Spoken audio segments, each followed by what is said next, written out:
బడుగు బలహీన వర్గాల ఆశాజ్యోతి 4 దశాబ్దాల పాటు సిపిఐ పార్టీలో తిరుగులేని నాయకుడిగా ఎదిగిన నాయకుడు అయోధ్యాచారి నిన్న సూర్యాపేట జిల్లా ఎన్టీఆర్ సర్కిల్ వద్ద జరిగిన రోడ్డు ప్రమాదంలో మృతి చెందారు. ఆయన భౌతిక దేహాన్ని సందర్శనార్థం మనుగూరులోని సిపిఐ పార్టీ కార్యాలయంలో ఉంచారు.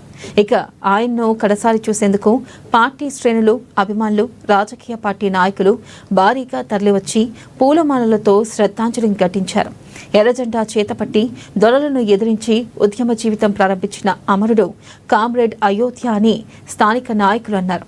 నియోజకవర్గ పరిధిలో అయోధ్య పేరు తెలియని పల్లె లేదంటే అతిశయోక్తి లేదు. పార్టీలకు అతీతంగా అభిమానులు, పార్టీ శ్రేణులు భారీగా కన్నీటి వీడ్కోలు పలుకుతూ ముందుకు సాగారు.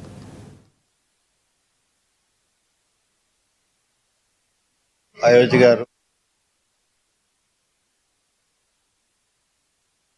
సూర్యాపేట దగ్గర ఆయన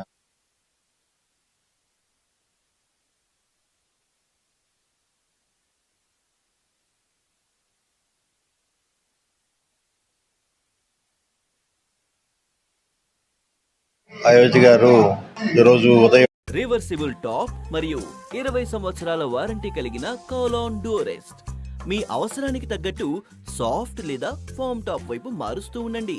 ఇక నిజంగా లైఫ్ అవుతుంది హూలా హూలా.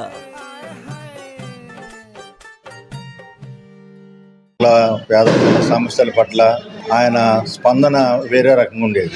ఆయన ఎట్లా అంటే ఎక్కడైతే భూస్వాములు, భూజ్వాలు లేకపోతే పెట్టుబడిదారులు ఎక్కడ ఉంటారో అక్కడ కొద్దిగా ఆయన దానికి వ్యతిరేకంగా పనిచేసేవాడు. దాంట్లో అనేక ఇబ్బందులు కూడా పడి అంచెలంచెలుగా ఎదిగి ఇవాళ ఆయన అకాల మరణం కమ్యూనిస్ట్ పార్టీ